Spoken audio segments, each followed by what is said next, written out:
নমস্কার বন্ধুরা, আমি আবারও প্রতিদিনের মতো চলে এসেছি এক সুস্বাদু রেসিপি নিয়ে। আজ আমার রান্নাঘরে রান্না হচ্ছে খাসি মাংস। আমরা 1.5 কিলো খাসির মাংস নিয়েছি আর 2-4টা আলু কেটে নিয়েছি। লাগছে পেঁয়াজ, আদা, রসুন, টমেটো, ধনেপাতা, সরষের তেল, কিছু মশলা লাগছে। এবারে আমরা এই মাংসর মধ্যে লবণ আর হলুদ একটু সরষের তেল মাখিয়ে নেব। লবণ দিয়ে দিলাম 1.5 চামচের মতো, হলুদ 1 চামচ আর একটু সরষের তেল। ভালো করে এটাকে মাখিয়ে নেব।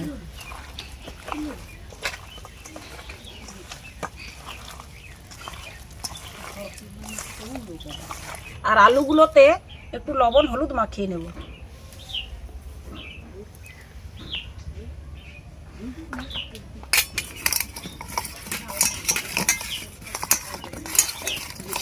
ঘন্টা ধরানোর আগেই একটু মশলাটা করে নিই।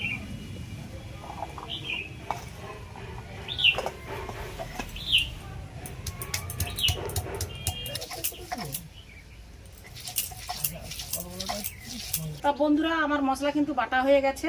আমি এবার রান্না চাপাবো।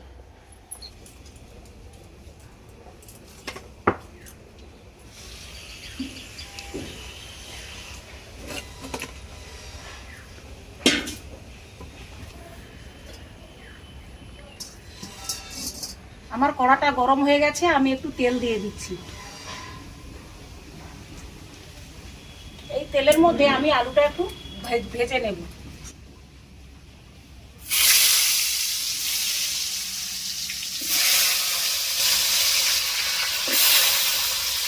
আমার আলুটা ভাজা ভাজা হয়ে গেছে, আমি এবার আলুটা নামিয়ে নেব।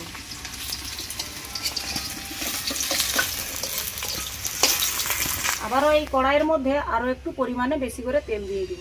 এবারে আমি মাংসটা রান্না তুলব।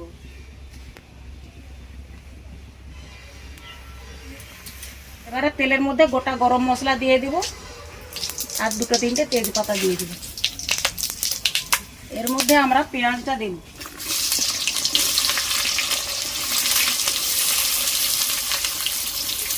পেঁয়াজের মধ্যে আমি এবারে 1 চামচ লবণ দিয়ে দিব। একদম মশলার মাপেই দিয়ে দিচ্ছি, আর একটু লাগছে। এবারে পেঁয়াজটাকে আমি হালকা লাল করে ভেজে নেব।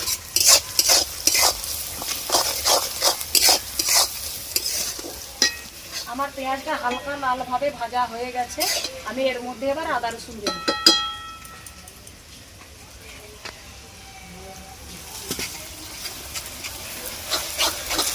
রসুনটাকে আমি একটু ভালো করে ভেজে নেওয়ার পরে আমি আদাটা দেব। এবারে আমি আদা বাটাটা দিয়ে দেব। কাঁচা লঙ্কা 4-5টা দিয়ে দেব।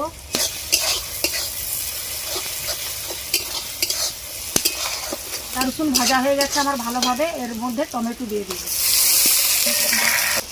এবারে দিয়ে দিব লঙ্কা গুঁড়ো, এরকম ভর্তি ভর্তি 1 চামচ, হলুদ গুঁড়ো 1 চামচ, জিরা গুঁড়ো 1 চামচ, ধনিয়া গুঁড়ো 1 চামচ, আর দিয়ে দিব 1/2 চামচ গরম মশলা গুঁড়ো, আর একটু অল্প পরিমাণ জল দিয়ে দেব। বন্ধুরা, খাসি মাংস রান্না করতে গেলে এর মশলাটা কিন্তু ভালোভাবে তৈরি করতে হবে, তবেই মাংসটা রান্না পারফেক্ট হবে। আমার মশলাটা ভালোভাবে ভাজা হয়ে গেছে, কারণ মশলার গা থেকে তেল ছেড়ে গেছে, মানে মশলাটা ভালোভাবেই কষিয়ে নিয়েছি আমরা। এর মধ্যে আমরা এবারে মাংসটা দেব।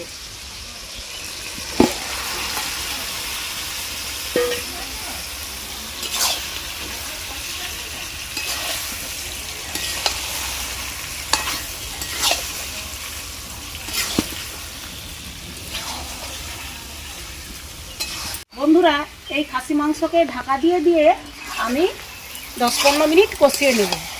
আর মাংসটা যেহেতু সিদ্ধ হতে সময় লাগে, আমরা 15 মিনিট ধরে কষিয়ে নেব। তারপরে আমরা আরও 25-30 মিনিট সেদ্ধ করব। এরকম ঢাকা দিয়ে দিয়ে মাংসটাকে কষে নিতে হবে।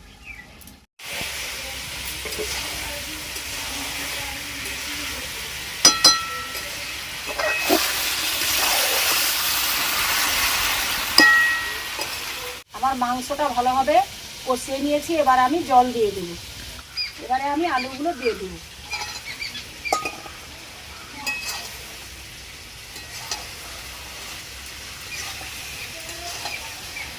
আমার মাংসটা ভালোভাবে কষানো হয়ে গেছে, আমি এবার পরিমাণ মতো জল দিয়ে দেবো।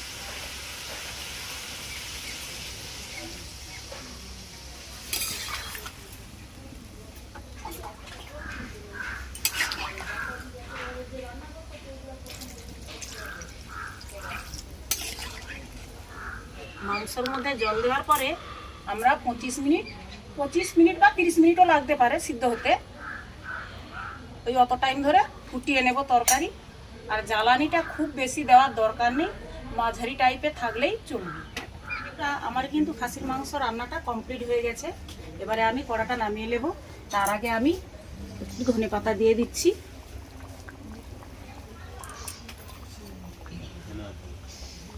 আর দিয়ে দিব ভাজা গুঁড়ো মশলা। এর মধ্যে সব রকম মশলা আছে, 1 চামচ দিয়ে দিই।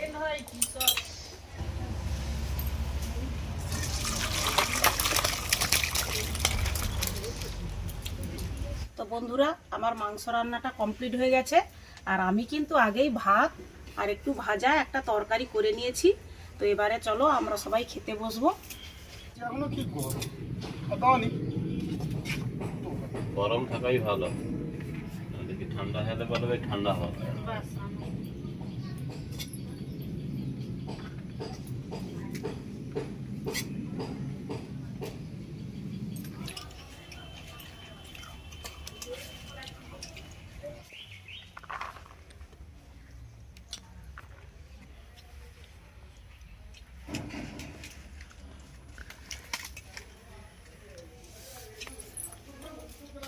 তো বন্ধুরা, আমার রান্না খাওয়া দাওয়া কিন্তু সবই কমপ্লিট হয়ে গেল। তো আমার খাসির মাংস রান্নাটা কেমন হয়েছে তোমরা কিন্তু অবশ্যই কমেন্ট করে জানাবে, আর ভালো লাগলে লাইক করবে।